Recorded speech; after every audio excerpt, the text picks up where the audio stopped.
Amém? Vamos ouvir a palavra do Senhor essa noite? Queria que você abrisse a sua Bíblia comigo em Isaías capítulo 56.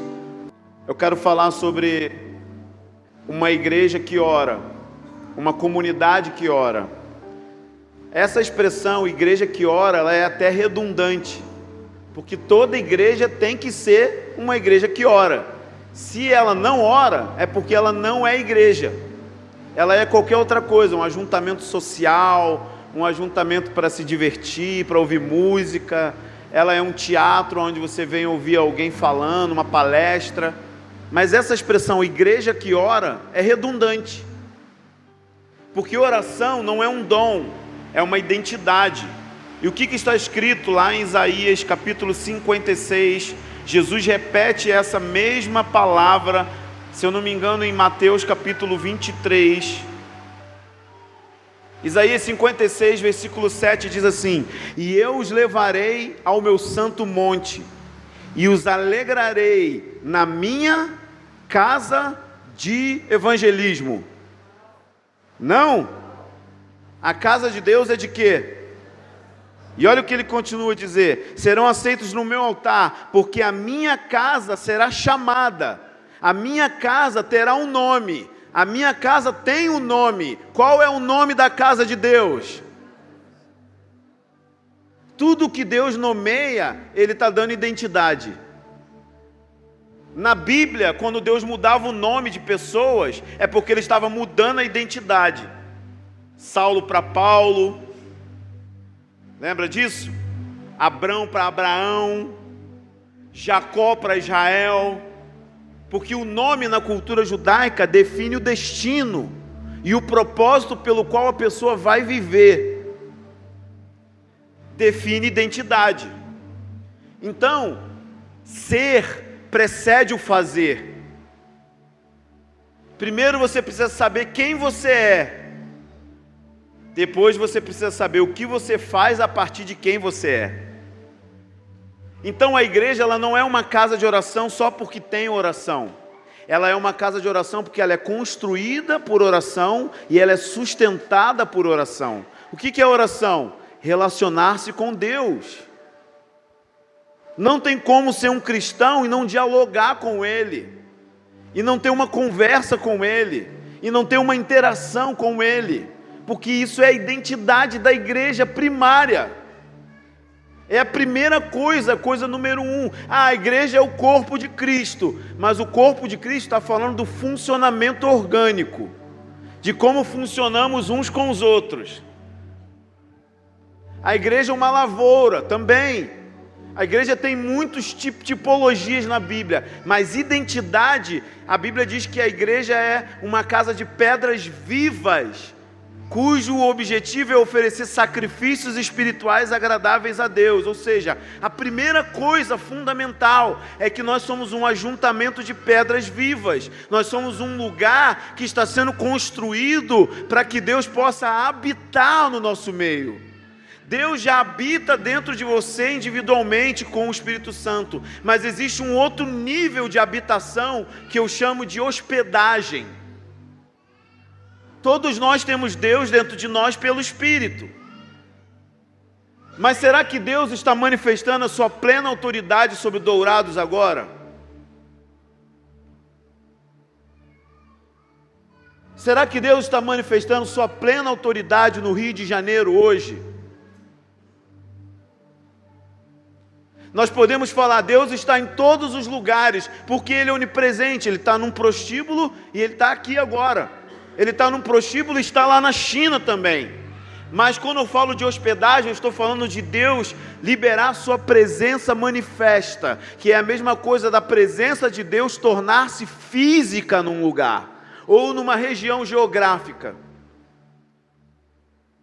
E não tem como isso acontecer se a gente não entender a identidade da nossa comunidade. Isso não é uma identidade só dessa igreja, é a identidade da igreja no mundo inteiro. E é por isso que o Espírito Santo está apontando para esse assunto. Em todas as nações da terra, eu falei hoje de manhã, Em 1980 existiam 400 ministérios que falavam disso que eu estou falando. Hoje existem 20 mil lugares no mundo orando dia e noite. O que é orar dia e noite? Não é orar 24 horas, pode virar a oração 24 horas. A expressão dia e noite, nós lemos hoje de manhã 30 versículos, tem a ver com intensidade e constância. Todas as vezes que aparece a palavra dia e noite na Bíblia, está se referindo ao sacerdócio ou à oração, e está dizendo o seguinte: seja intenso, mas seja constante. Não seja alguém que corre 100 metros, seja alguém que corre uma maratona. Quando você tiver com 100 anos, você vai ter a sua Bíblia aberta na mão, e você vai estar mais apaixonado por Jesus do que hoje.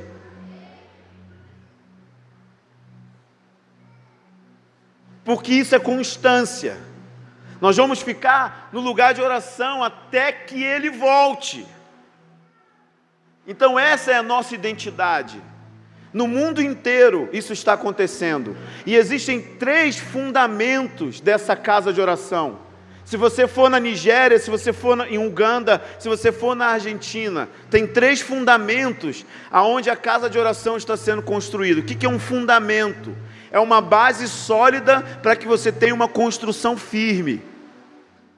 Quando você constrói uma casa, um prédio, você cava sapata. Aqui fala sapata. E você joga o quê? Bastante pedra, cimento e ferro. Para que essa casa seja construída e não seja abalada. Jesus também usa a mesma expressão, falando que precisamos construir uma casa em cima de uma rocha. Ele é a própria rocha. Então fundamentos tem a ver com onde nós estamos construindo. Então em toda a terra, quando a gente fala movimento de oração, casa de oração, tem 3 pilares aonde isso está sendo construído. O pilar número 1, dignidade.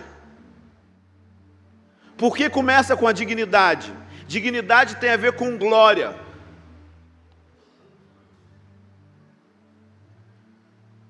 Em Apocalipse 4, os anjos, os anciãos, não estão orando porque Deus vai fazer um avivamento. Não estão orando porque Deus curou a avó deles. Não estão orando porque teve salvação no céu. Eles estão orando por um único motivo. O primeiro motivo fundamental é porque Deus é digno. Uma vez perguntaram para alguém: e se vier a perseguição, o que você vai fazer? Eu disse: eu vou para a sala de oração orar, porque Ele é digno. E se você acordar triste, eu vou para a sala de oração orar, porque Ele é digno. E se você brigar com a sua esposa, você para de orar? Não, eu continuo orando, porque Ele é digno. Mas dignidade tem a ver com o reconhecimento daquele que é dignificado. Então pensa comigo.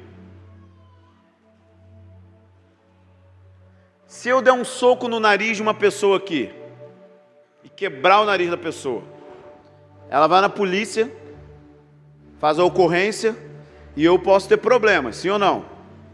Sim ou não, gente? Mas vamos pensar diferente. Imagina se eu der um soco no nariz do Michel Temer. Você acha que eu vou ter mais problema? Sim ou não? Por quê?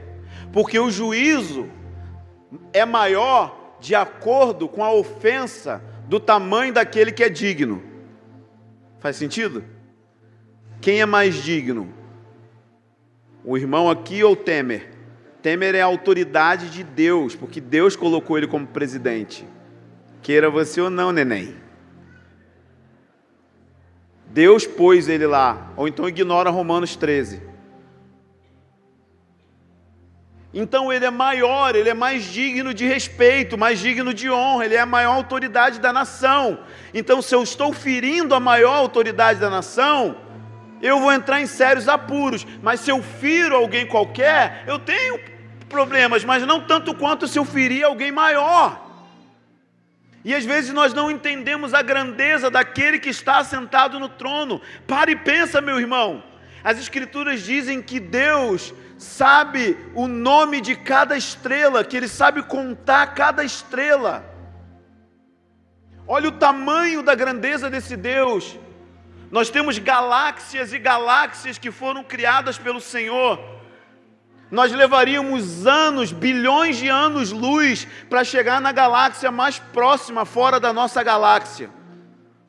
E a Bíblia diz que Deus mede tudo isso com o palmo das suas mãos, que Ele mede os mares com a palma das suas mãos. Ele é assombrosamente majestoso. Com quem você pensa que você está falando quando ora?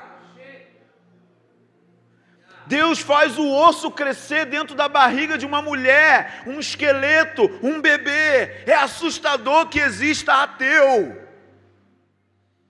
E até mesmo o ateu só está respirando nesse momento porque Deus quer. O fôlego no pulmão do ateu é segurado pela mão do Todo-Poderoso.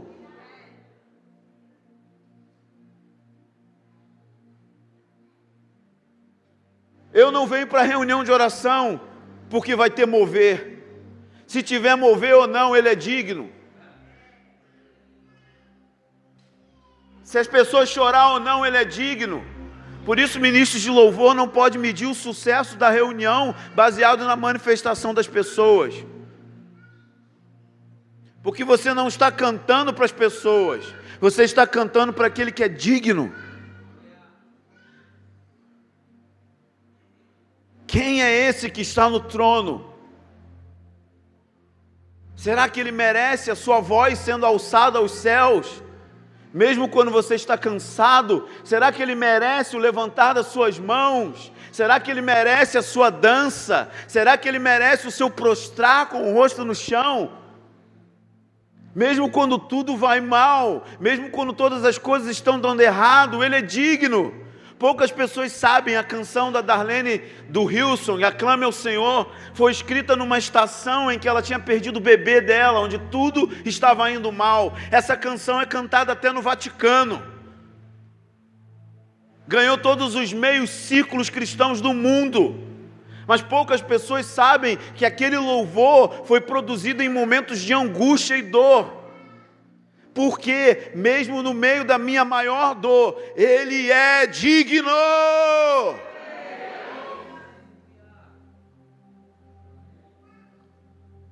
E se eu ficar orando 50 anos e não vier avivamento? Ele é digno. E se eu orar 50 anos e Deus não mudar adorados? Ele é digno. A primeira motivação não é o que acontece após a oração. É porque Ele é digno. Esse é o primeiro fundamento. Estamos juntos? Segundo fundamento, justiça. O que é justiça? Muito importante essa palavra hoje em dia. Justiça não é igualdade. Quem disse isso foi Karl Marx. E Karl Marx não é Jesus. Justiça na Bíblia é a palavra tsedek, que significa retidão, colocar reto aquilo que estava torto. Ou seja, justiça é consertar o que está errado. Por exemplo, câncer não está certo. Então, quando eu curo o câncer, justiça. Pobreza não é correto, não é do reino de Deus. Quando a gente cura a pobreza de um lugar, justiça. Perdidos, pessoas endemoniadas, não é reto. Quando a gente salva o perdido pela pregação do Evangelho, justiça. Porque a base do trono de Deus é retidão e justiça. E todas as vezes que você vê a palavra injustiça na Bíblia, você vai ver a palavra intercessão do lado. Vamos olhar Isaías 59, vai para frente um pouquinho na sua Bíblia. Versículo 10, olha isso, parece que você está lendo um jornal de hoje. Apalpamos as paredes como cegos, andamos apalpando como os que não têm visão, tropeçamos ao meio-dia, verso 11. Todos nós gememos como ursos e andamos gemendo como pombas, esperando a justiça e ela não aparece. Aguardamos a salvação e ela está longe de nós. Nós olhamos para a nação, nós olhamos para as cidades do mundo, da terra, nós olhamos a injustiça. Aquilo que era certo, não é mais certo, agora é errado. Leis, ideologias estão sendo estabelecidas sobre as nações da terra. As nações e os governos estão rompendo seu vínculo com todos os valores judaico-cristãos. Vai chegar uma época em que só porque você é casado com uma mulher, você vai ser perseguido. Só porque homem e mulher, que é uma família funcional e bíblica, só por você ser casado com uma mulher, as pessoas vão querer te matar, porque aquilo que é certo agora está virando errado. Em termos de sexualidade, dizem que tem mais de 90 sexualidades. Existe o cara que é pansexual. O que é o pansexual? Ele tem relação sexual com homem, mulher, gato, cachorro, árvore. Em alguns lugares na América, banheiro unissex. Em alguns lugares, em algumas escolas, banheiro unissex. As leis estão assim, dizendo que a criança, a partir dos 5 anos, decide qual sexo ela tem.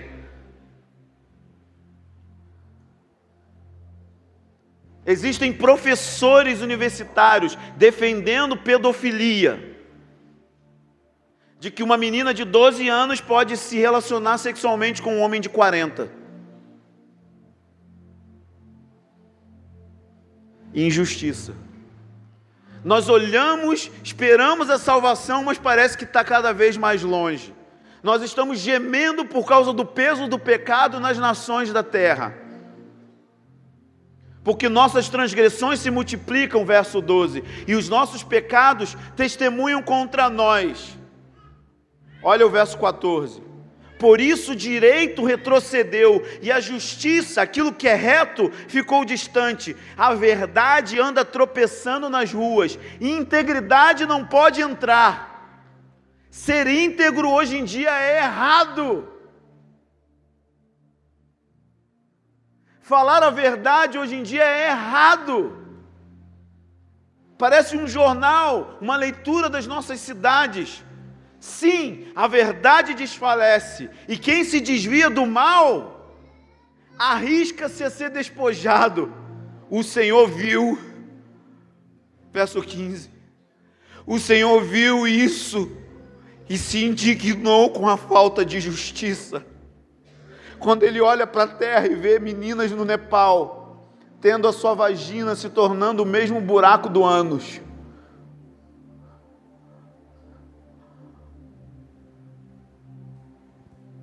sobe injustiça diante das narinas do Deus que é reto. Cada estupro, cada sangue de adolescentes derramado em favelas do Rio de Janeiro. Meninos de 12 anos empoderados por fuzis nas comunidades do Rio de Janeiro.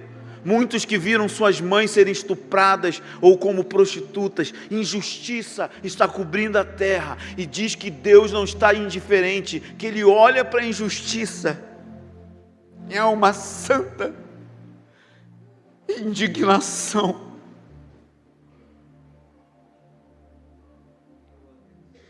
Mas o que mais assusta Deus não é a injustiça, é o próximo versículo 16. E ele viu que não havia ninguém, admirou-se de que ninguém intercedesse. Injustiça deixa Deus indignado, mas não ter gente orando para acabar a injustiça deixa Ele mais indignado ainda. Porque você acha que oração é uma coisa que o pastor que tem que fazer. Você paga o seu dízimo para ele ser o intercessor. E vocês são os leigos e ele é o clero. Igualzinho a igreja católica.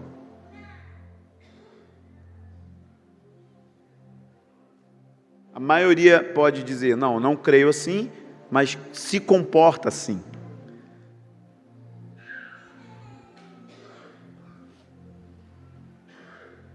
Existe um clamor por justiça se levantando nas nações da terra. A igreja, o Espírito e a noiva estão começando a se unir em um clamor de vem está acontecendo. Estamos juntos? Isso é só uma introdução. Terceiro fundamento, a volta de Jesus. Pastor, se eu for ofender a sua escatologia, me perdoa, mas eu preciso falar. Basicamente, a maioria do povo evangélico funciona da seguinte forma: imagina você ler um livro todo, mas não ler o último capítulo. Faz sentido isso?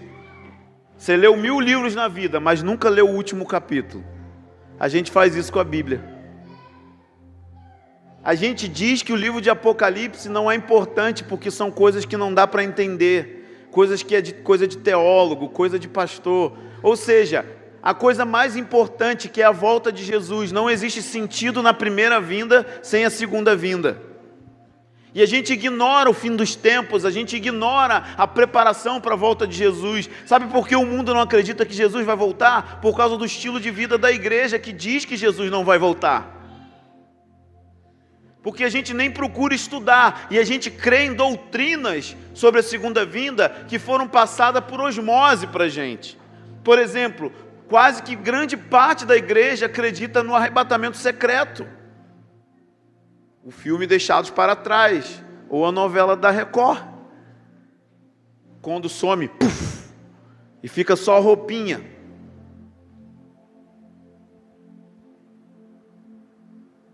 Shalom. Fica calmo que vai dar tudo certo. Vamos olhar alguns versículos. O primeiro versículo que eu quero que a gente olhe está lá em Mateus 24.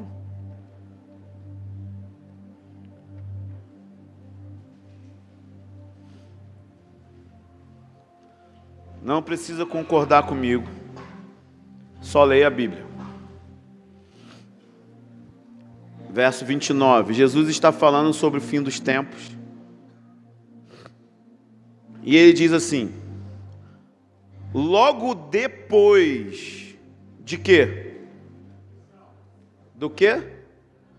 Da tribulação, daqueles dias, o sol escurecerá e a lua não dará luz, e as estrelas cairão do céu, e os poderes do céu serão abalados. Então, o que acontece? Aparecerá no céu o sinal do Filho do Homem, e todas as nações da terra lamentarão e verão. Diga comigo, verão. A volta de Jesus é física e visível, não é secreta. E quando isso acontece? Logo depois da tribulação.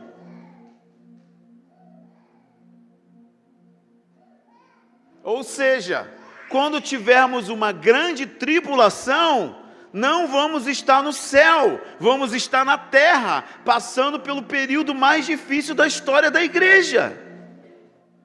Porque fim dos tempos é a mesma coisa que o livro de Atos. Avivamento gera perseguição, porque a gente começa a incomodar o mundo. Então o sistema do mundo vai querer nos matar. Então logo depois da tribulação é que vem o sinal do Filho do Homem no céu e todas as nações verão. Olha o verso 37, vamos caminhar. Eu vou usar o versículo que todo mundo usa para falar que a gente vai ser arrebatado antes da grande tribulação, para provar o contrário. Estamos juntos? Vamos lá. Leia em português. Só isso. Não precisa de revelação, tremer, charabacantas music, nada disso. Diz assim: pois a vinda do Filho do Homem será semelhante aos dias de Noé. Interpretação de texto. Ele está dizendo que a volta de Jesus vai ser muito parecida com os dias de Noé. O que acontecia nos dias de Noé? Muito pecado, muita violência, mas também normalidade da vida no meio da violência. Aí ele diz assim: porque nos dias anteriores ao dilúvio, todos comiam, bebiam, casavam, davam-se em casamento, até que Noé entrou na arca e não se deram conta, e veio o dilúvio e levou a todos. Assim será a vinda do Filho do Homem. Ou seja, eles estavam distraídos vivendo a vida. Noé pregou por 120 anos, não teve sucesso nenhum, só a família dele ouviu ele, mas a galera estava comendo, bebendo, no meio da violência, injustiça acontecendo, e de repente Veio o dilúvio. E o dilúvio levou o quê? Todos. Diga comigo, todos. Quem? O que levou a todos? O que levou a todos? Foi o dilúvio que levou a todos. Vamos continuar. Então, estando 2 homens no campo, um será levado e o outro deixado. Então 2 mulheres a trabalhar no moinho, uma será levada e a outra deixada. Quem que levou a todos? Quem que levou a todos? Então quem é levado aqui não está falando de arrebatamento, está falando que foi levado pelo juízo, dilúvio.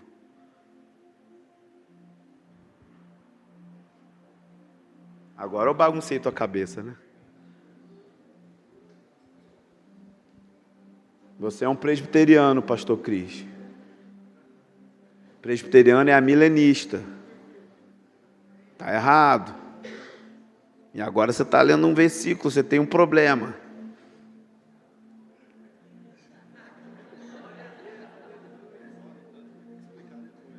A gente pode conversar bastante. Mas vamos piorar? Dá para piorar.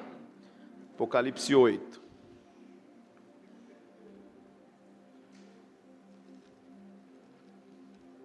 Sempre dá para piorar. Então vamos lá. A partir do capítulo 6 de Apocalipse, começa uma série de sequência de juízos. 7 selos, 7 trombetas, cujo a 7ª trombeta é a última trombeta, que fala em 1 Coríntios 15, que anuncia a volta de Jesus. Estamos juntos nisso, pelo menos? E depois tem 7 taças, que ocorrem após a volta de Jesus, ou seja, quando Jesus está voltando, ele vai derramando juízos. Então vamos lá, capítulo 8. Quando ele abriu o 7º selo, ou seja, o 7º selo, que é o 7º juízo, dos primeiros 7, vai preparar para o toque do início das 7 trombetas. Estamos juntos? Então vão ter 7 selos que serão abertos. Vamos voltar lá em Apocalipse 6. A gente olha o livro de Apocalipse como uma milenista e interpreta de forma figurada. Só que a Bíblia é interpretada de forma literal, quando ela é literal. Por exemplo, quando a Bíblia diz que Jesus é um cordeiro, não está dizendo que ele é um cordeiro, é um símbolo. Quando diz que ele é a rocha, não é que ele é uma pedra, mas tem coisas que são literais mesmo. Porque essa é a interpretação e hermenêutica judaica. Nenhum judeu teve influência de filosofia grega, platônica, que alegoriza as coisas. E quem influenciou Santo Agostinho? Platão. Santo Agostinho influenciou quem? Todos os presbiterianos, que tem filosofia grega e interpreta a Bíblia. Não, isso é uma alegoria, que faz uma coisa pior ainda, a teologia da substituição, aonde tem Israel, se rabisca e põe igreja. É uma doutrina antissemita, antijudeu, e as promessas de Deus para os judeus a gente joga fora. Come on. Então vamos lá. Olha, o versículo 2 diz assim: olhei e vi um cavalo branco e seu cavaleiro que segurava um arco. Foi-lhe dado uma coroa e ele saiu como um vencedor, decidido a vencer. O que esse cavaleiro tinha na mão? O que ele tinha na mão? Faz sentido um arco sem flecha? Os índios podem me dizer bem isso. Tem sentido arco sem flecha? Não. O que significa esse arco? Ameaça de guerra.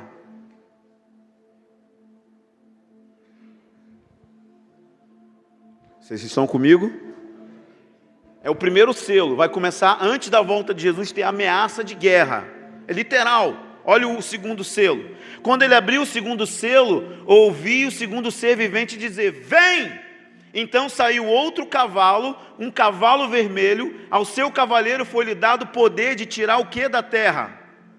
A paz, de modo que os homens matassem uns aos outros, e foi-lhe entregue uma grande... Agora é a guerra em si. Antes da volta de Jesus vai ter ameaça de guerra, mas depois vai ter guerra em si, muitas.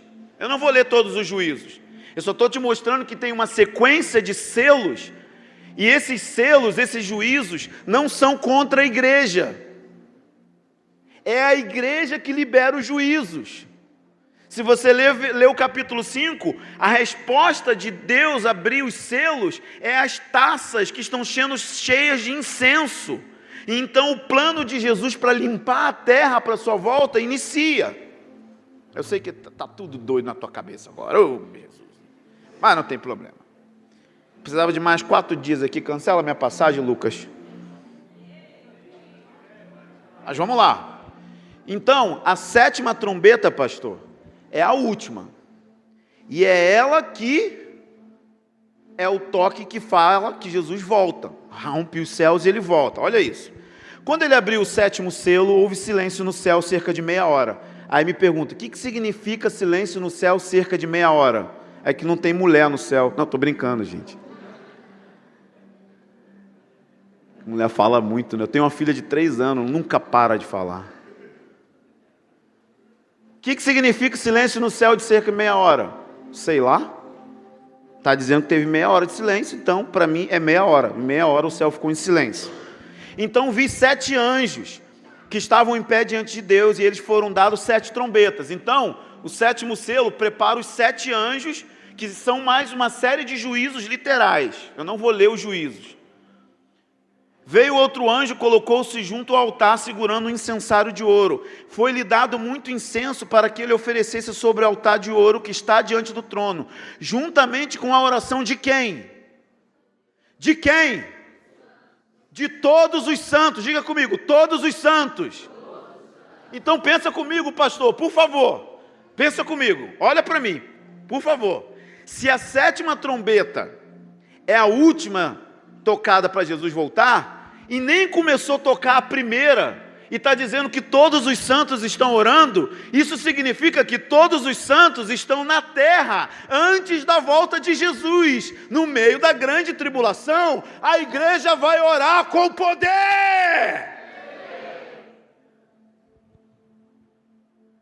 Todos os santos, não só em Dourados, mas no Rio, na China, na Argentina, no Irã, no Iraque, comunidades inteiras orando e liberando incenso diante de Deus, antes dos anjos tocarem as trombetas, cuja 7ª é a volta de Jesus. Quando que Jesus volta? Volta para uma igreja que vai estar orando dia e noite. Por isso que ele diz em Lucas 18, no último versículo, quando o Filho do Homem vier, achará fé na terra? É uma pergunta de retórica. Ele vai achar fé na terra, porque ele vai encontrar uma igreja orando dia e noite. Quem provoca a volta de Jesus é a igreja. Você não sabe o dia nem a hora, mas a Bíblia fala que você pode apressar a vinda do dia do Senhor. Por isso que ele está dizendo, o Espírito e a noiva dizem, a noiva tem que concordar com o casamento. E como o Leandro Vieira disse, essa noiva precisa ganhar seios, corpo, porque Jesus não é pedófilo. Jesus precisa casar com uma mulher pronta, madura, uma igreja madura, que é uma auxiliadora idônea. O que é uma auxiliadora idônea? Ela auxilia o marido em tudo o que precisa ser feito. Minha mulher não precisa me ligar para perguntar qual é a comida que eu mais curto. Churrasco. Ela não precisa. Costelinha de porco. Porque ela é uma auxiliadora idônea. Vai chegar um nível em que a igreja vai parar de perguntar qual é a vontade de Deus e vai fazer a vontade de Deus. E ela vai se unir ao Espírito Santo e vai começar a convidar Jesus para casar. E vai ter uma convergência de céu e terra. Imagina as galáxias partindo, literalmente. E a Bíblia diz que todo olho verá. Aí tem gente que fala que vai ver pela televisão, que idiotice. Que Jesus vai aparecer como holograma.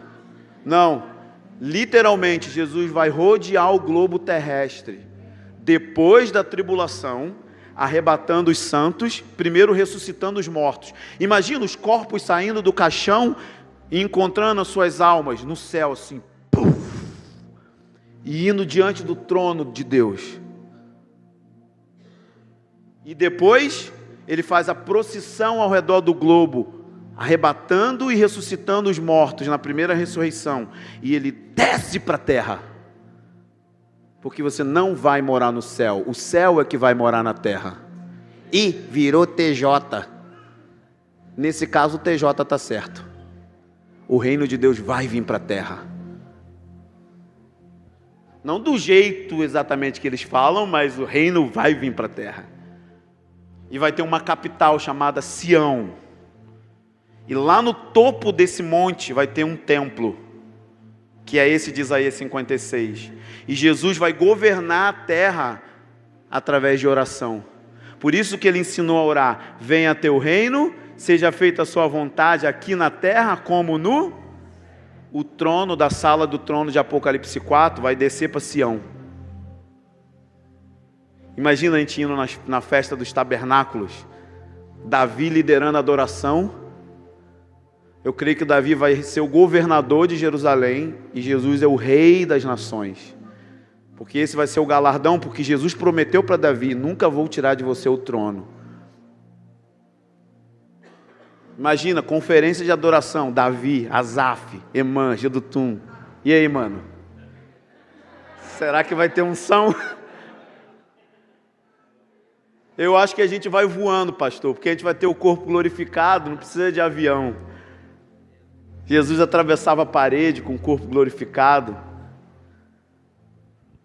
Vamos piorar, pode piorar, sempre pode piorar, claro. Vamos olhar então Apocalipse capítulo 11, verso 15.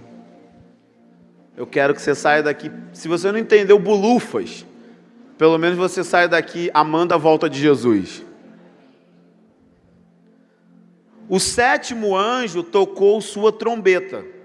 Olha a sétima trombeta aí. E o que acontece logo depois?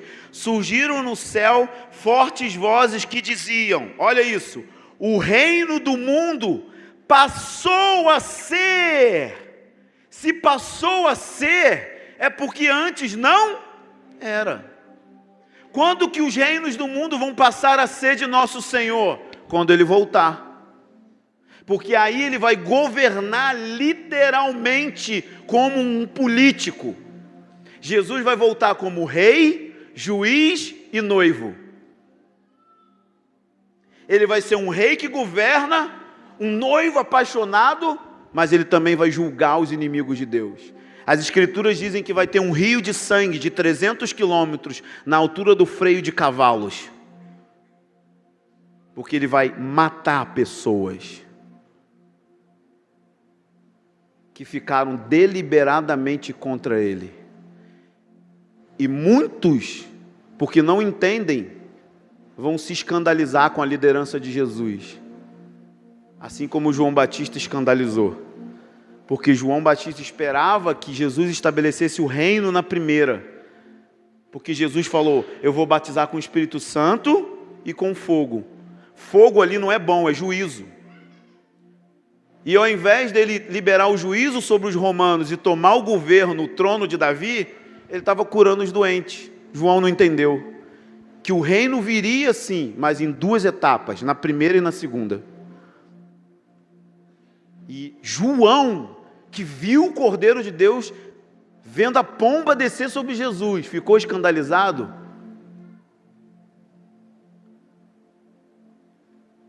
Imagina a igreja que não se prepara para a volta dele, quando vê isso aqui acontecendo.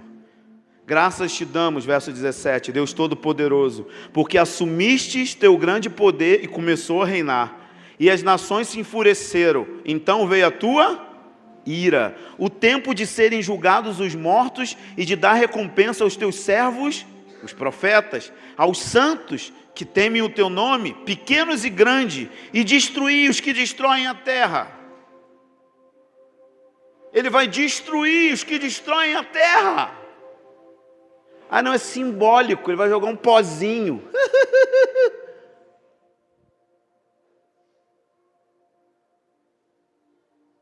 O mundo onde se fala de movimento de oração está clamando pela volta de Jesus.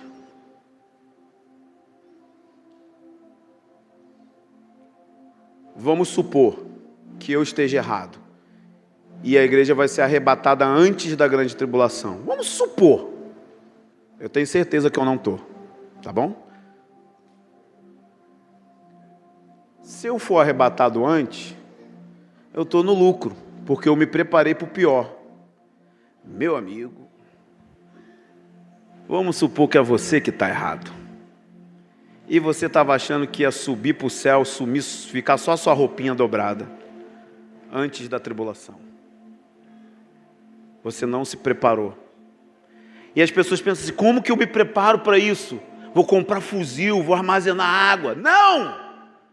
Você se prepara para a volta de Jesus orando, tendo intimidade com o noivo. A Bíblia diz que você não vai poder comprar nem vender, só quem tiver a marca da besta. Dizem que é chip, não sei, mas vai ter um sistema econômico que você não pode comprar, só compra quem tem a marca do anticristo. O que você vai fazer? Você vai orar e vai brotar legumes da terra. Alô, os irmãos das tribos, nós vamos nos esconder nas tribos na grande tribulação e comer do fruto que sai da terra dos índios. Por isso você que é viciado em açúcar, está frito. Não pode ir no Extra comprar açúcar.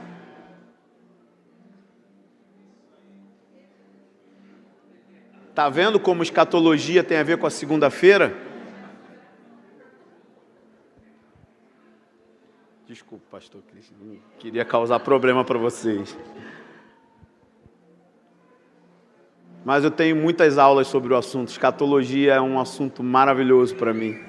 Tem muito material no YouTube do meu amigo Ângelo Basso, acompanha lá, ele tem uma série, tem muita coisa que eu posso indicar para os pastores estudarem.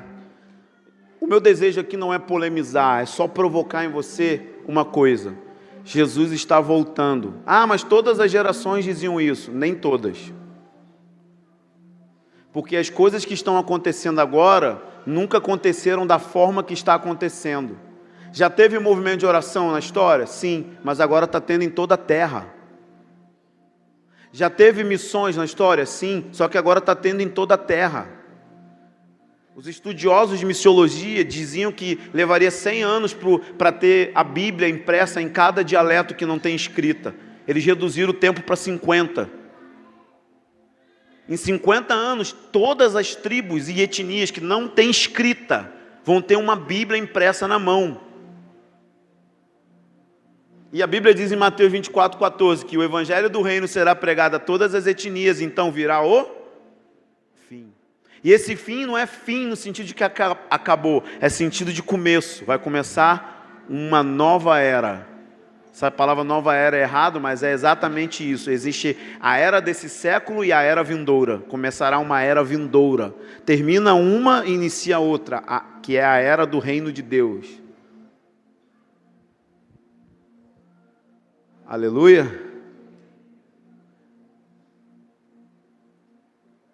Então, por causa dessas três coisas, a dignidade, justiça que tem que ser feita nas cidades, e preparar a igreja e avisar o mundo da volta de Jesus, nós precisamos ser uma comunidade que ora. Vamos abrir Atos 1:8. Prometo que vai dar tudo certo. Ou não.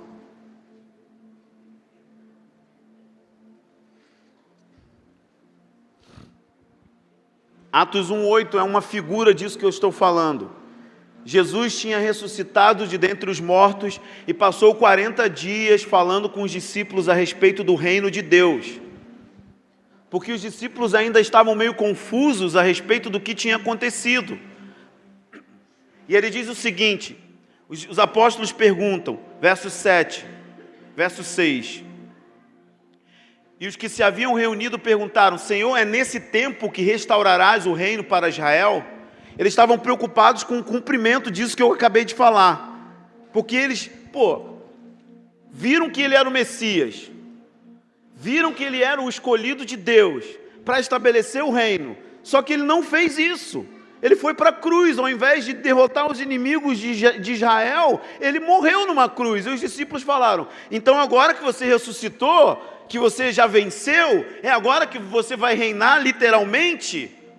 E aí o que ele diz para os discípulos? Não convém saber sobre isso agora. Esperem em um lugar, e vocês vão receber poder do alto, o Espírito Santo. E então vocês vão começar a transformar as nações em pessoas parecidas comigo. E quando as nações se tornarem parecidas comigo, então virá o fim. Qual é a forma do reino ser restaurado a Israel? Discipular as nações. Mas como que se faz para discipular as nações? Tem que ter um avivamento, um derramamento do Espírito. Então o que eles fizeram para ter um derramamento do Espírito? Verso 14: e unidos todos, digam comigo todos, diga comigo todos, diga para o seu irmão todos. Não eram só 5 pessoas orando, todos se dedicavam à oração, juntamente com todos os discípulos, todos.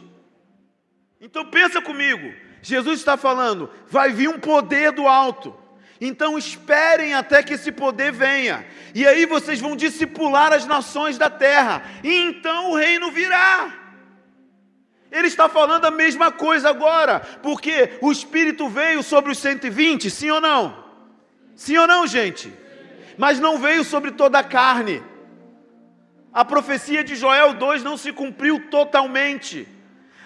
Os historiadores dizem que antes da volta de Jesus vai ter mais gente viva na terra do que juntando todas as gerações do passado. Imagina, milhões de pessoas vão estar habitando as cidades, e aí o Espírito Santo não vai ser derramado só sobre o Brasil, a nação do Brasil. O Espírito Santo vai batizar o globo terrestre na glória de Deus. Ao mesmo tempo, todas as nações serão sacudidas pela glória de Jesus.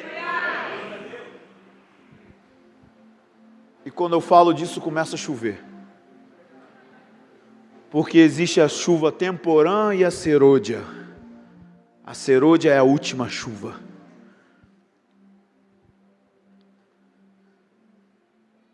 Quem estava orando aqui? Só os missionários?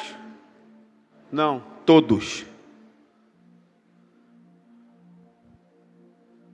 Todos. A palavra unânimes, estavam dedicados unânimes em oração, é a palavra grega homotumadon. Que nome é esse? Sabe o que significa? Estavam unidos no mesmo zelo. Imagina se todas essas pessoas, pastores, estiverem unidas no mesmo zelo, compenetrados em bater, em buscar, até que o Espírito Santo caia sobre vocês. Não vá mesmo para o Camboja, não vá, porque o Espírito Santo vai cair sobre esse lugar, e quando o Espírito Santo começar a cair, vai começar a ter envio para as nações. Mas alguém precisa ficar e construir a estufa apostólica. Atos capítulo 13 diz que profetas e mestres ministravam ao Senhor. Eles criaram uma estufa apostólica de oração. E o Espírito Santo pinçou Paulo e Barnabé, e a Ásia inteira foi sacudida por 2 homens. Imagina se essas 500, 600 pessoas aqui estiverem...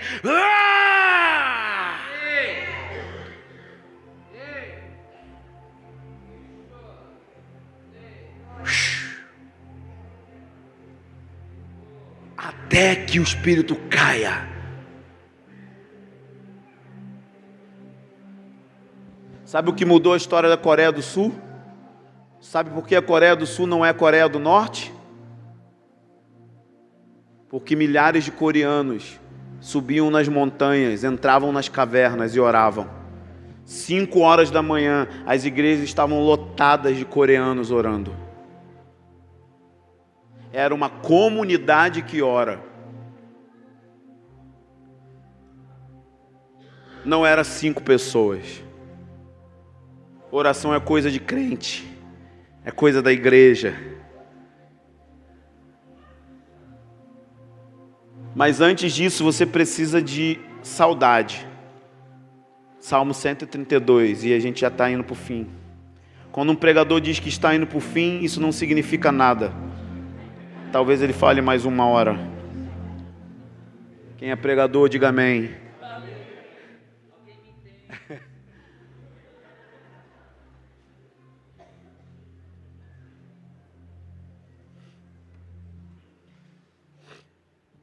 A base do Salmo 132 é o Salmo 131. São 3 salmos, 131, 132 e 133, que são chaves para sermos uma comunidade cristã que ora. Olha o Salmo 131. Senhor, meu coração não é arrogante, nem os meus olhos altivos. Não busco coisas grandiosas e maravilhosas demais para mim. Na verdade, acalmo e sossego a minha alma, como uma criança desmamada nos braços da minha mãe. Davi está dizendo para a nação de Israel o seguinte: o que é uma criança que descansa no colo da sua mãe quando ela já foi desmamada? Vamos pensar. É uma criança que está com a mãe, não por causa do leite, mas por causa da mãe. Ela desmamou, então ela não quer mais o que a mãe pode oferecer, ela quer a mãe. E Davi está dizendo, assim é Israel.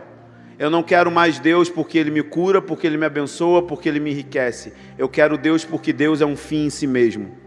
Por que você ora? Você não ora para ter avivamento, para ter coisas, tudo isso é consequência. Avivamento, a volta de Jesus são as consequências. Mas por que você ora? Porque oração é um fim em si mesmo. Eu não oro para evangelizar, eu não oro para ter poder. Tudo isso acontece quando se ora, mas o fim é Deus. Deus não pode ser um meio para se alcançar um fim. Quem fez isso foi a religião. Por exemplo, eu busco a Deus para ter um carro. Eu busco a Deus para ter meu... Entendeu? Deus se tornou um meio para alcançar um fim. Mas se você encontra Deus, você encontrou tudo. Você já encontrou o fim. E todo o resto é bênção. Porque Deus é abençoador. Mas Ele é aquele que te completa. Funciona assim. Você encontra com Deus. Então você é pleno. Você é cheio. Você é completo. E ao mesmo tempo que você encontra com a presença dEle, e você é pleno, abre um novo vazio, e você fica com um novo vazio, e aí você encontra Deus de novo, e aí Ele vai e te batiza com um novo vazio. Então é o batismo da presença, da ausência de Deus. E aí, mano, você começa a sentir saudades de um lugar que você nunca foi, de lugares que você nunca experimentou. Deus precisa batizar a igreja com saudades. Jesus disse, enquanto o noivo estiver com vocês, não precisa jejuar, mas um dia o noivo será tirado e jejuarão. Jejuarão para quê? Para ter um carro? Não, vão jejuar porque estão com saudades da presença física de Jesus. Sabe o que rouba a tua fome? As coisas lícitas. Então quando você aparece no culto, você já está cheio do mundo, você está saciado. Só que isso é efêmero, passageiro, porque Eclesiastes 3:11 diz, moça, que Ele colocou a eternidade dentro de você, de todo o homem. Então só o que pode completar é alguém que é eterno. Você pode ter o melhor carro, a melhor empresa, muito dinheiro, o melhor ministério. Você pode ter uma igreja de 20 mil pessoas, 30 mil pessoas. Você pode ganhar a cidade inteira para Jesus. Quando você deitar a cabeça no travesseiro, vai ter uma coisa dentro de você gritando, eternidade. Eu achava que eu ia ser satisfeito quando eu começasse a viajar. Eu era só um pregadorzinho lá da igreja, na minha sala. E eu via vários caras viajando. As igrejas pagavam passagem, davam oferta. Eu falava, nossa, cara, queria viajar também. Um dia um neozelandês profetizou para mim em 2008. Falou, eu vejo um mapa e vejo você correndo as nações. Eu não acreditei na profecia do cara. E eu achei que aquilo ia me tornar pleno. Então eu comecei a viajar. Hoje eu tenho trauma de aeroporto. Eu quero ficar em casa com minha mulher. Muito melhor. fico agoniado, toda hora eu falo no vídeo com ela, eles vêm. Aí eu achei que quando eu escrevesse um livro, cara, quando eu escrever um livro, então, aí é isso, cara, aí...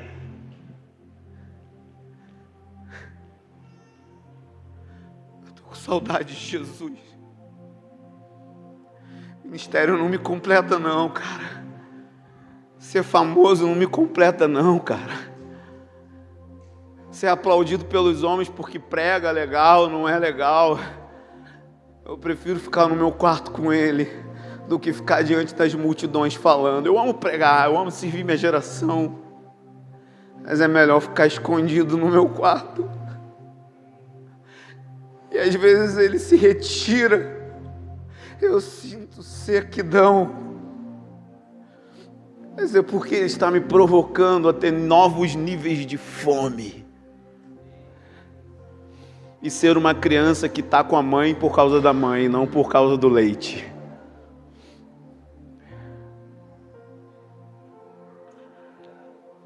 Assim foi Moisés.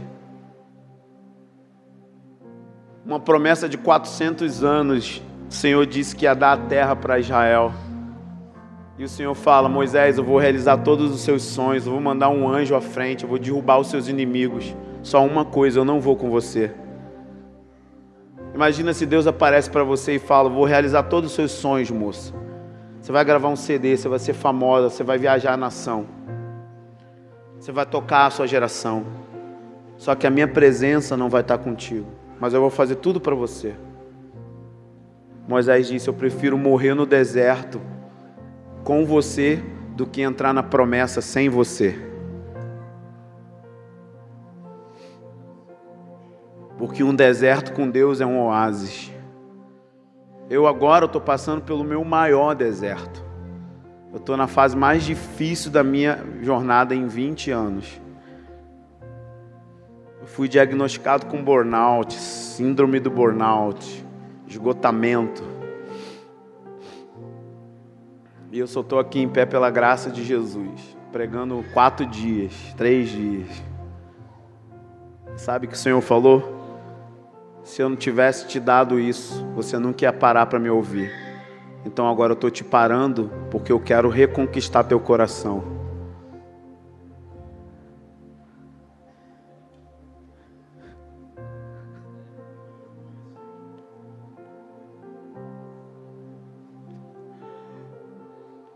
Cara, Deus está muito afim de você.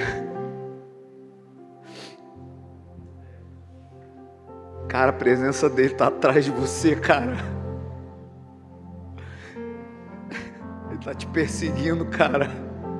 Você está aí frião. Ele está te caçando.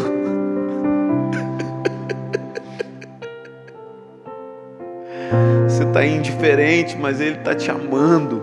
Mesmo quando você nem liga para ele, Jesus está com saudade de uma igreja que tem saudade. Saudade de um lugar que você nunca foi, de uma experiência que você nunca teve.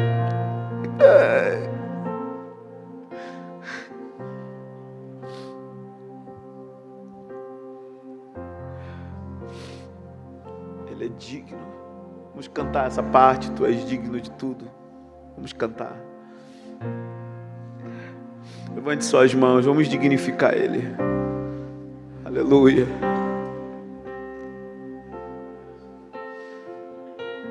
Vamos lá. Levante sua voz. Tu és digno de tudo. Cante a Ele, cante a Ele. Tu és digno de tudo. Deixa Ele gerar saudades dentro de você, enquanto você o adora. Pois tudo vem de ti, e tudo é para ti. Se renda, se renda. Tua é a glória. Vamos lá, levante a sua voz diante do trono daquele que é digno. Tu és digno de tudo. Tu és digno de tudo. Tudo vem de ti. Pois tudo vem de ti. Tudo é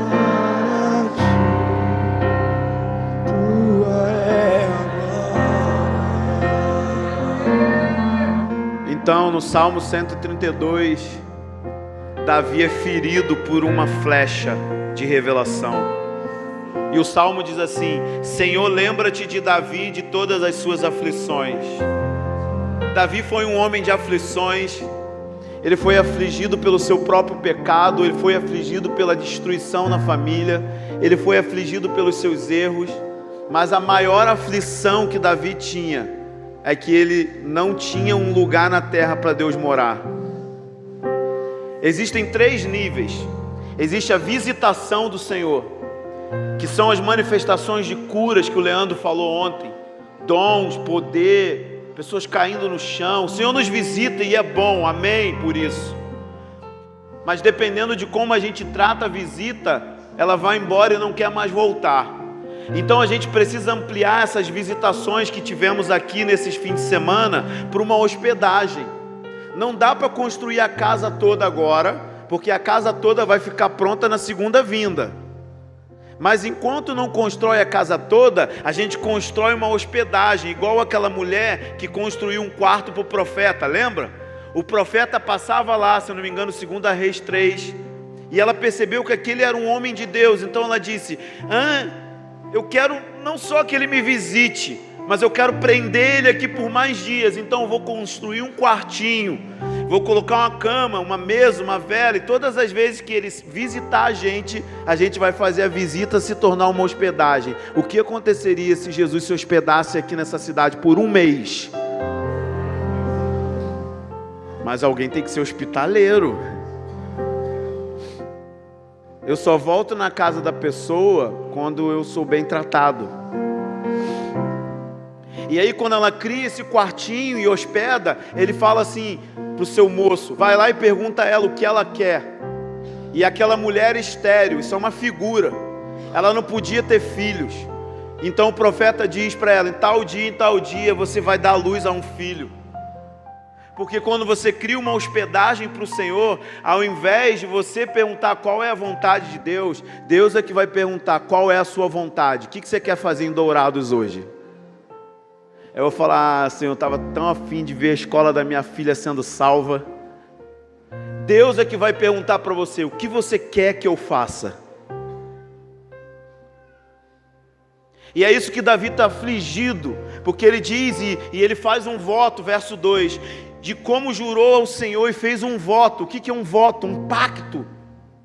Ele prometeu, ele jurou ao poderoso de Jacó, dizendo: não entrarei na casa em que moro, nem deitarei na cama que durmo, não darei sono aos meus olhos, nem repouso às minhas pálpebras, até que eu encontre um lugar para o Senhor, uma morada para Deus em Dourados. Ele precisa de gente que não vai dar descanso aos olhos.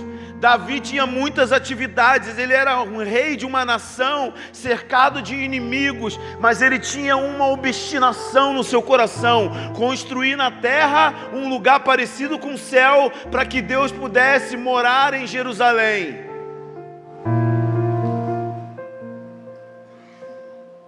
Ele foi ferido por essa saudade de construir um lugar. Ele não tinha mais outro foco na sua vida, mas ele queria que Deus habitasse naquele lugar chamado Jerusalém. De visitação, nós criamos uma habitação substancial. Talvez você pense: poucas vezes isso aconteceu na história, e é real isso. Quando eu digo Deus morar numa cidade, eu estou falando do limite máximo do que uma geração pode ter de Deus. Cada geração tem um limite máximo.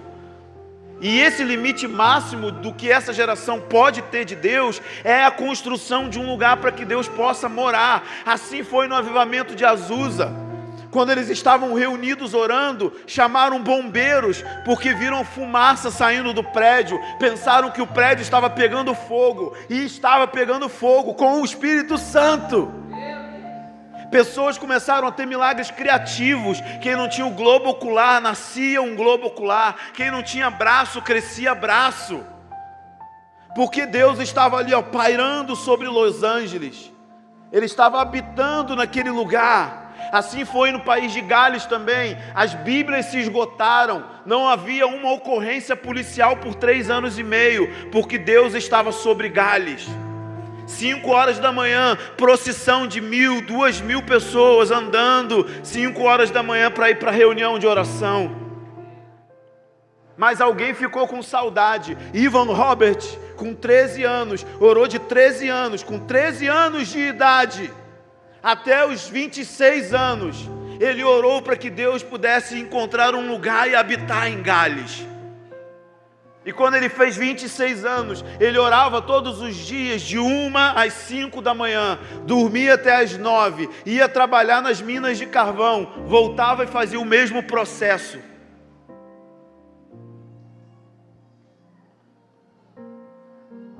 Em Atos, o que está acontecendo em Atos? Capítulo 2, tem relâmpagos, tem fogo, tem vento. As dinâmicas do trono estavam ali em Atos. Por que você acha que a sombra de Pedro curava? Sombra curar não é dom espiritual, não tem isso na Bíblia. O dom da sombra curar é porque a sombra do Onipotente estava sobre Jerusalém. Então a sombra de Pedro curava. Quando eles reuniam para orar, o prédio tremia fisicamente, porque as dinâmicas do trono desceram para ali. Diz que ao redor do trono tem relâmpagos, vozes, trovões, fogo, tudo isso se manifestando naquela região, naquela cidade. Mas alguém precisa construir, e Davi não construiu isso sozinho. 1 de Crônicas 25. Davi infectou uma geração com essa visão. Por isso, esse movimento de oração, irmãos, não é construído pelos jovens, é pelas famílias. Imagina você trazer o seu filhinho para um turno de oração e daqui a pouco ele está ali tocando. Imagine um turno Kids. O meu filho de 6 anos, ele ora no microfone as orações apostólicas. Nós treinamos crianças para profetizar, para fluir nos dons. Imagina você ter um turno de Ana, assim como Ana entregou Samuel para o sacerdote para que ele fosse ministrar ao Senhor. E nós temos um turno de crianças, onde elas podem pintar, cantar. Você pode dar panelas na mão das crianças, enquanto a gente adora aqui. E a gente faz um turno onde a gente cria um ambiente da presença para que as crianças cresçam nesse ambiente. Então o tabernáculo de Davi, que é esse lugar que Davi construiu para Deus se hospedar, foi construído por famílias. Olha isso. Davi, juntamente com os capitães do exército, separou para o serviço alguns dos filhos de Asaf, Emã e Jedutum. Para quê? Para profetizarem com harpas. Dos filhos de Asaf, e aí diz os nomes muito difíceis, estavam todos debaixo do cargo de Asaf, que profetizava sobre a ordem do rei. Então o que era isso? Um pai de família pegava os seus filhos, treinava eles em como ministrar e adorar o Senhor e profetizavam. Deus está chamando você que é homem e é pai, porque durante muitos anos oração foi coisa de mulher, e as reuniões de oração eram frequentadas pelas mulheres. Mas está na hora, mano, de você virar homem de verdade e começar a fazer culto doméstico na sua casa. Deixe os seus filhos crescerem vendo que você fala com Deus e que Deus responde. Isso aí. E traga os seus filhos para a reunião de oração. Os meus filhos não ficam quietos. Não ficam quietos porque você não educa a ficar quieto em casa. Assume a responsabilidade de educar o seu filho e para de deixar sua mulher maluca e descabelada. Seja um sacerdote. Os meus filhos ficam sentados na reunião desde pequeno, porque quando manifestavam rebeldia eu levava no banheiro e dava-lhe um couro. Sabe o couro santo, ungido? Couro funciona. Jesus usaria a vara, porque ele crê na Bíblia, e a Bíblia diz que a vara... O que isso tem a ver com oração? Tudo. Se você soltar a vara, você vai ficar quieto com seu filho para orar. Mas se você não tem um momento que você senta na mesa com seus filhos e com sua esposa e ora, lê um trecho bíblico, pergunta o que eles estão ouvindo de Deus. Sabe, meu filho está tendo vários sonhos proféticos,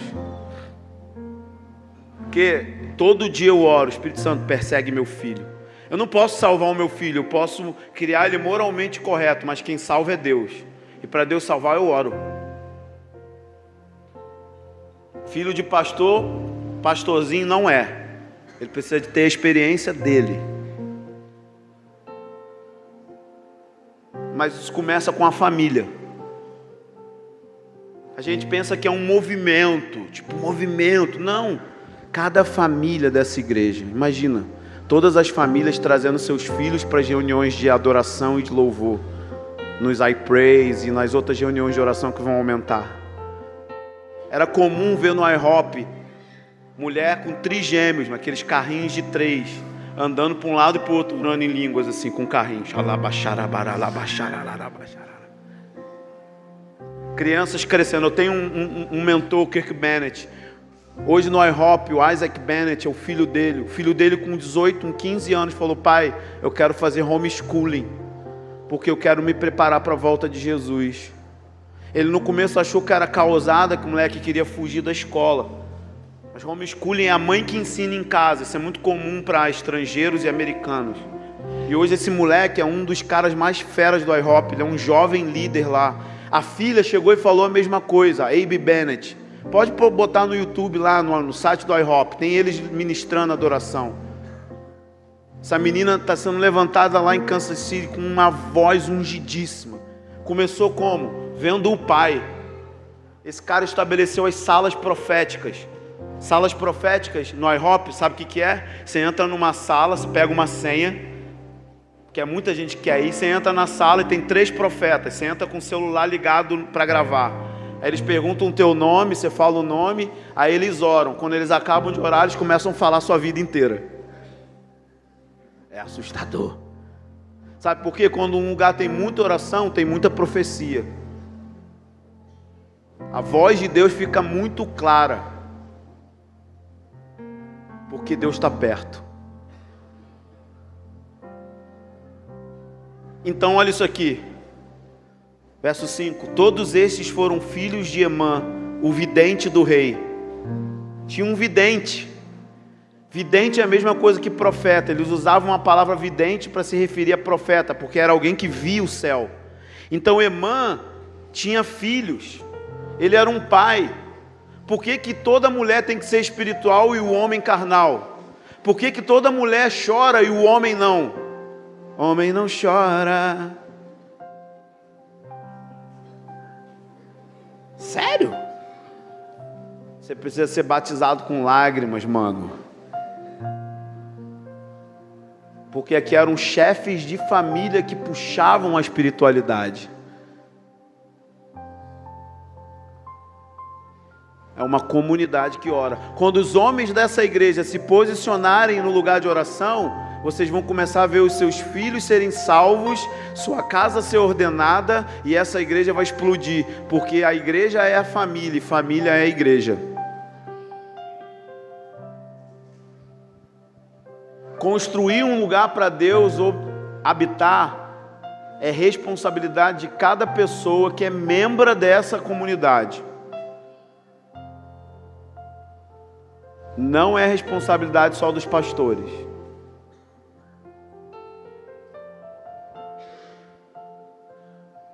Mas a minha oração é que nessa noite você seja batizado com saudades de Jesus. Talvez você está aqui seco, cansado, desanimado, pensando: isso que esse cara está falando não faz sentido nenhum para mim. Não tem problema, é exatamente você que Deus É você que Deus quer pegar. Sabe por quê? Avivamento significa reviver aquilo que perdeu vida. Avivamento é quando você apresenta o seu vazio para Deus. Você diz assim, a viúva, a mulher, quando apresentava potes de vazio, azeite parava? Não, porque ela estava apresentando algo vazio. Então se você está vazio, essa é a hora de você ser cheio. Avivamento é quando a gente apresenta a nossa sequidão para Deus, e aí Ele pode queimar com fogo.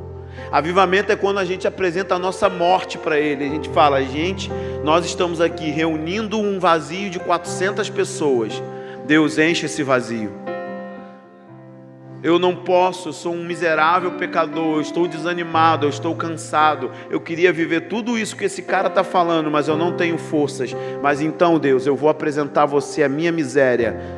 E a Bíblia diz que Deus é misericordioso, e a palavra misericórdia é Deus colocar o coração dele nas suas misérias. Quem quer misericórdia hoje? Tem um altar aqui na frente, ó. Não é um altar aqui, isso aqui não.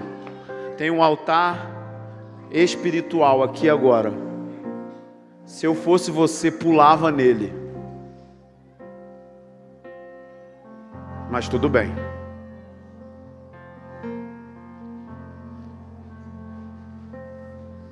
Pula nele, porque Deus quer batizar você com saudade.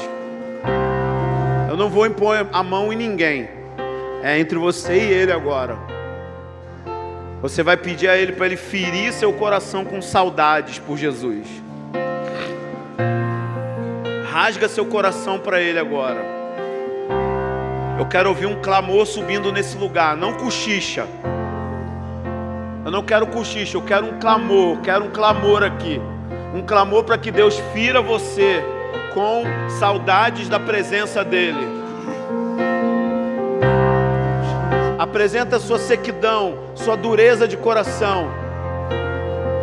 Pai, eu oro para que nesse momento você fira as pessoas com saudades. Eu oro por um batismo de saudades nessa comunidade. Levanta uma comunidade que ora. Afasta as cadeiras para que as pessoas possam vir à frente.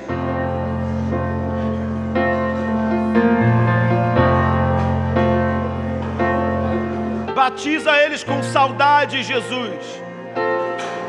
Leva eles num nível que eles nunca foram antes em toda a vida. Eu oro pelos homens, pelos pais dessa comunidade, que eles sejam os mais intensos e constantes. Levanta os construtores dessa casa, que vão construir esse lugar para que você possa repousar. Começa nos homens, começa com as crianças, começa com os jovens, começa nos pastores. Espírito Santo, coloca o seu coração nas nossas fraquezas agora, e nos dá saudades de Jesus. Vamos, levante seu clamor. Levante seu clamor a Ele. Levante o seu clamor a Ele. É entre você e Deus, é entre você e Ele. Diga a Ele: eu não choro. Me batiza com lágrimas. Eu oro por encontros agora, experiências sobrenaturais com a presença de Deus. Libera agora, Senhor, experiências, encontros. Encontros, encontros, encontros, encontros, encontros, encontros. Libera agora a sua presença aqui, encontros. Eu oro por encontros.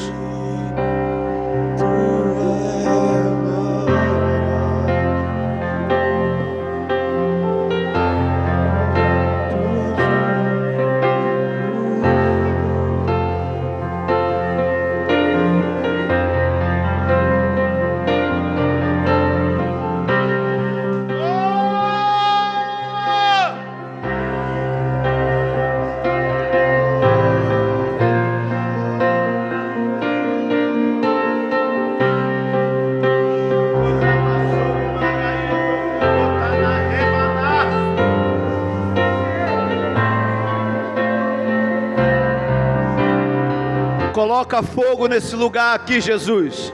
Coloca fogo nessas pessoas aqui. Eles precisam de um batismo da presença de Deus. Coloca agora fogo.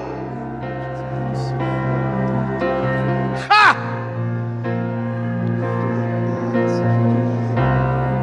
A mesma saudade que Davi sentiu, a mesma aflição que Davi sentiu, para construir um lugar para a tua glória.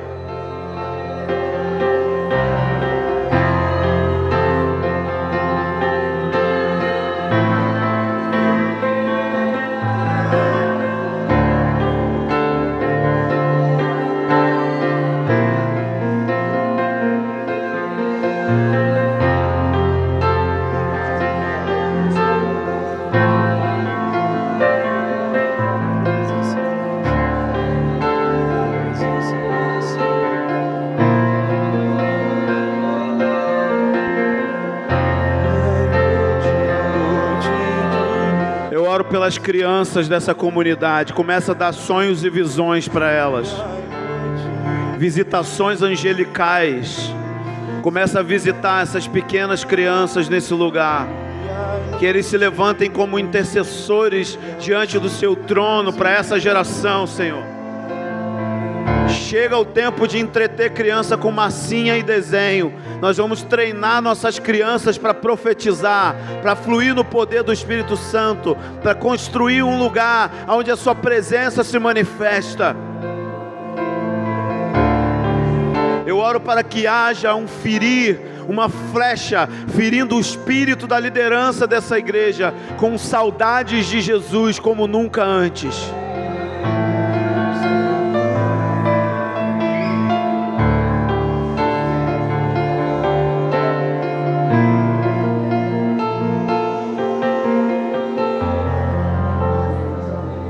Olhem para mim por um minuto. Se você está tendo uma experiência, fica à vontade, mas olhe para mim. Quero falar bem sério. Se vocês construírem, Ele virá.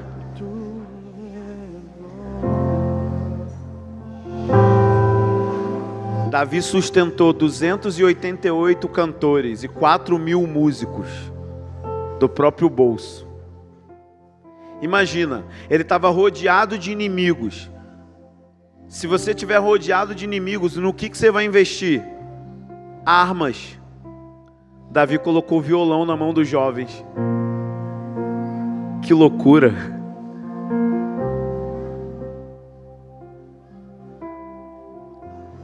Primeira coisa que a gente ia pensar, treinar um exército com armas. Davi pegou meninos de 20 anos e disse: eu vou pagar você, para você ficar aqui, ó, tocando para o meu Deus. E esse ambiente de louvor e adoração vai criar um ambiente para que a presença de Deus habite. É só o começo. O sentimento que eu tenho, pastores, é que tem uma construção acontecendo. No início vai ficar meio confuso, porque obra é assim, já viu obra? Quem já fez obra morando em casa? Não é doido? Você não entende nada, é poeira, não sabe como vai ficar. Mas vai ajustando. Vocês vão ser treinados. Eu vou voltar aqui com uma equipe. Vou dar treinamentos específicos para equipes de músico, para equipes de intercessão. Mas a minha missão aqui nesse fim de semana foi provocar o seu coração. Não é nem te ensinar como fazer, é despertar o seu coração para aquilo que Deus quer fazer. E eu espero em Deus, pela sua graça, que eu tenha conseguido, pelo menos deixar você maluco. E provocar em você uma busca pessoal. E as coisas vão se ajustar. Nós vamos ver pais de família liderando suas casas em oração. Porque o certo é cada pai ser o pastor da sua família.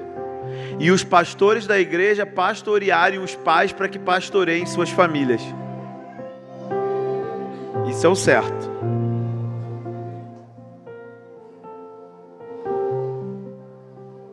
Então Deus está te chamando, homem, pai, faça um voto com Deus, de separar tempo para Ele, 10 minutos por dia, leia a sua Bíblia. Ah, eu não entendo, não tem problema, você tem o Espírito Santo, Ele vai te ensinar. E outra coisa, vocês têm líderes aqui que vão ajudar vocês a aprenderem. Tem as literaturas, mas comecem a sair do lugar, porque vocês já saíram, mas o que eu estou querendo dizer é, tem uma nova coisa sendo construída, que vai ser muito maior do que vocês já experimentaram até aqui. É isso que eu deixo com vocês essa noite, e agradeço muito pela confiança de compartilhar o púlpito e o altar de vocês, e de vocês compartilharem o coração aberto para ouvir a palavra do Senhor. Que Deus abençoe vocês. Amém. Podemos aplaudir o nome do nosso Jesus. Glória ao teu nome, Senhor.